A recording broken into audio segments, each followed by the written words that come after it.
क्या सुशांत सिंह राजपूत को चोरी चिपके ड्रग्स दिया जा रहा था? क्या सुशांत की जानकारी के बिना धीरे धीरे ड्रग्स उन्हें दिया जा रहा था ताकि वो इसकी आदत बना ले? क्या सुशांत की गर्लफ्रेंड का ड्रग्स से कोई कनेक्शन है? सुशांत की मौत के मामले में अब ये सबसे बड़ा खुलासा हो चुका है, जिससे पूरे देश में हैरानी है। बात सिर्फ इतनी नहीं है, जिस महिला से रिया ड्रग्स के बारे में बात कर रही थी, उसी महिला से रिया ने सुशांत की मौत के ठीक बाद भी बात किया। क्या है सुशांत की डेथ मिस्ट्री का सबसे बड़ा मोड़? देखिए इस खास रिपोर्ट में। क्या सुशांत की मौत का ड्रग्स से कोई कनेक्शन है? क्या चोरी चुपके कोई सुशांत को ड्रग्स दे रहा था? क्या सुशांत की गर्लफ्रेंड का ड्रग्स से कोई कनेक्शन है? सुशांत की डेथ मिस्ट्री में ड्रग्स का सबसे बड़ा एंगल सामने आया है। रिया चक्रवर्ती के व्हाट्सएप चैट से जांच एजेंसियों को बहुत बड़ा सुराग मिला है। रिया चक्रवर्ती के वो व्हाट्सएप चैट जो रिया चक्रवर्ती ने डिलीट कर दिए थे, अब लगातार रिट्रीव किए जा रहे हैं। रिया चक्रवर्ती के इन डिलीटेड व्हाट्सएप चैट ने सबके होश उड़ा दिए हैं।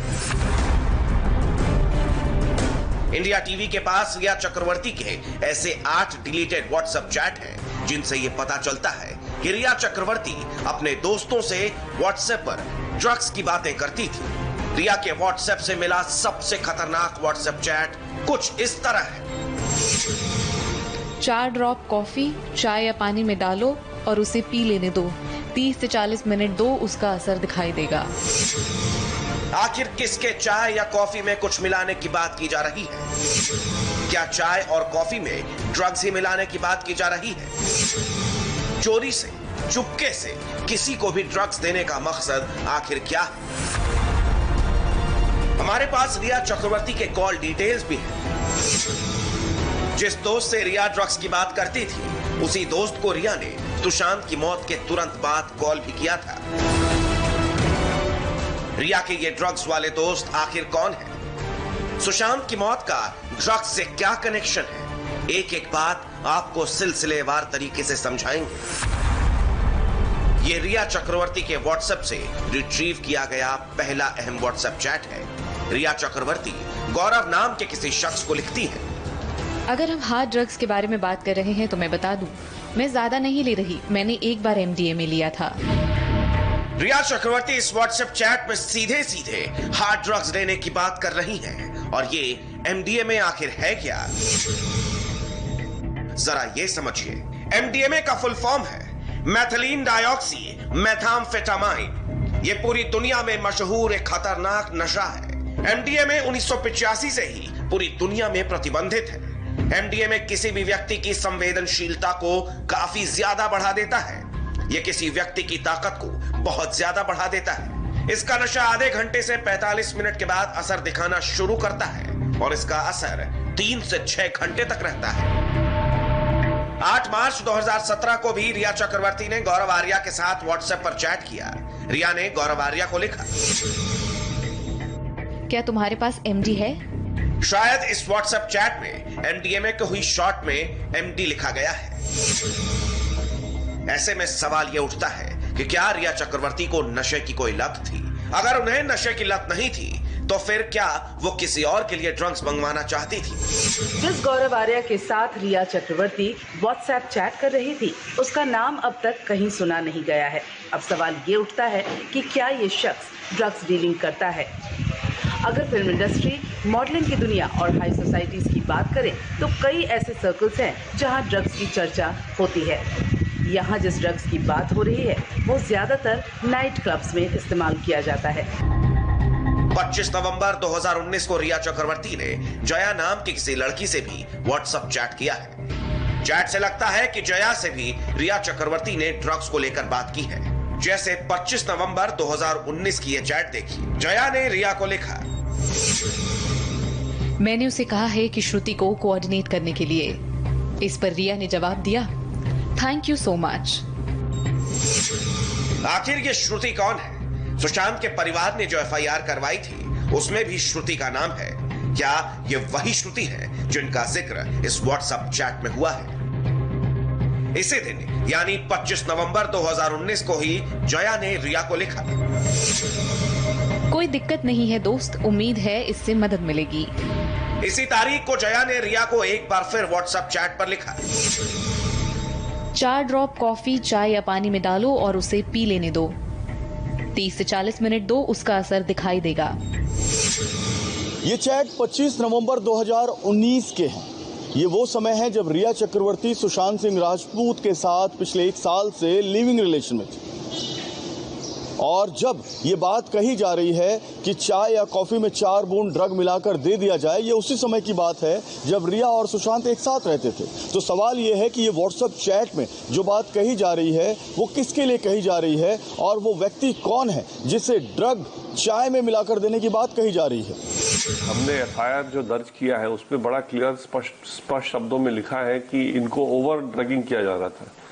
उस समय हमको ये शंका थी कि जो प्रिस्क्रिप्शन ड्रग होते हैं, जो डॉक्टर एक लिखता है, उसका अगर आप ओवरडोज किसी को दे दे तो उसकी मानसिक स्थिति पे असर पड़ सकता है।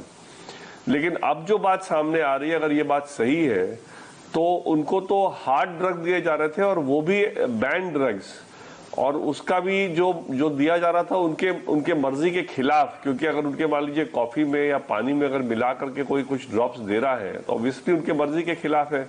अगर मर्जी के खिलाफ नहीं होता तो इस तरह की बात तो नहीं लिखी होती उस व्हाट्सएप पे। तो इसलिए अब तो बहुत ही सीरियस अब मामला हो गया ये कि ये तो मामला नारकोटिक्स कंट्रोल ब्यूरो का भी इसमें आ गया।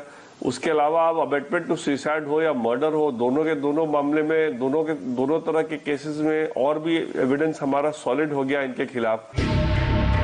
सुशांत की डेथ मिस्ट्री से जुड़े ड्रग्स वाले इस एंगल में जया का नाम बहुत अहम है। ईडी एक महिला जया से पूछताछ कर चुकी है। सवाल यह है कि क्या ये वो जया है जिससे रिया चक्रवर्ती ने ड्रग्स की बात की थी। रिया चक्रवर्ती के डिटेल्ड व्हाट्सएप चैट से निकाले गए एक और मैसेज पर जांच एजेंसियों का ध्यान गया। मिरांडा सुशी रिया को लिखते हैं, हाय रिया, वो माल लगभग खत्म हो चुका है, क्या हम इसे शौविक के दोस्त से ले लें?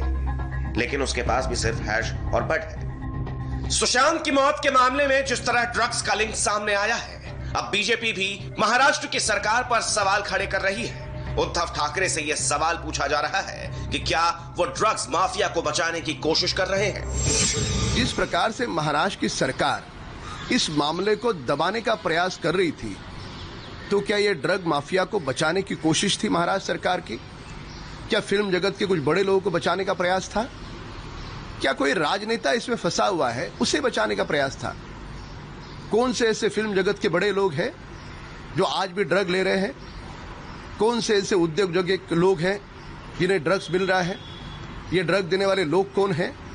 ये माफिया कैसे काम कर रहा है? क्या इस ड्रग के माफिया को महाराष्ट्र सरकार का कोई आशीर्वाद प्राप्त है? क्या कारण है? अगर खुलेआम इस प्रकार से महाराष्ट्र में ड्रग बिकता है, मुंबई में ड्रग बिकता है, तो महाराष्ट्र की सरकार कर क्या रही है? ईडी ने सीबीआई से कहा है कि ड्रग्स और इस व्हाट्सएप चैट के एंगल से भी सुशांत की मौत के मामले में जांच होनी चाहिए। लेकिन इससे भी ज्यादा चौंकाने वाला खुलासा अब होने जा रहा है। सुशांत की मौत के बाद भी रिया और जया के बीच बातचीत हुई थी। 14 जून को दोपहर 2:28 के आसपास सुशांत की मौत की खबर आई और कॉल डिटेल रिकॉर्ड से यह पता चला है कि दोपहर 2:31 पर रिया की जया के साथ बातचीत हुई थी। यानी सुशांत की मौत के ठीक बाद रिया ने जया को कॉल किया था। 14 जून को भी रिया जया के संपर्क में थी। जया ने रिया को 2:31 के आसपास कॉल किया और ये कॉल 10 सेकंड तक चला। इसके कुछ देर बाद रिया चक्रवर्ती ने जया को कॉल किया और ये कॉल भी 16 सेकंड से ज्यादा नहीं चला। यानी दोनों के बीच बात 14 जून को भी हो रही थी। सुशांत की मौत के अगले दिन 15 जून को भी रिया ने 8:04 पर जया को कॉल किया। जया से रिया 3 मिनट 49 सेकंड तक बात करती है। 8:08 पर जया के नंबर से रिया को कॉल बैक किया गया। इस बार दोनों में 5 मिनट 9 सेकंड की बात होती है। जया के नंबर से 8:14 पर फिर रिया को कॉल आता है। इस बार उनके बीच 57 सेकंड की बात होती है। 8:48 पर जया और रिया के बीच फिर बात होती है। इस बार रिया जया को कॉल करती है। बातचीत 87 सेकंड चलती है। 15 जून दोपहर 1:30 बजे के बाद रिया 2 बार जया को कॉल मिलाती है। दोपहर 1:50 पर रिया और जया के बीच 2 मिनट 44 सेकंड की बात होती है। 2:47 पर रिया और जया में 1 मिनट 3 सेकंड की बात होती है। यानी सुशांत की मौत के अगले दिन भी रिया और जया के बीच करीब 15 मिनट तक फोन पर बात हुई। ईडी और सीबीआई अब इस एंगल से भी पूरे मामले की जांच में जुट गई है। सुशांत केस में सीबीआई इन्वेस्टिगेशन पर एक बड़ी खबर आ रही है, बताएंगे आपको एक छोटे से ब्रेक के बाद।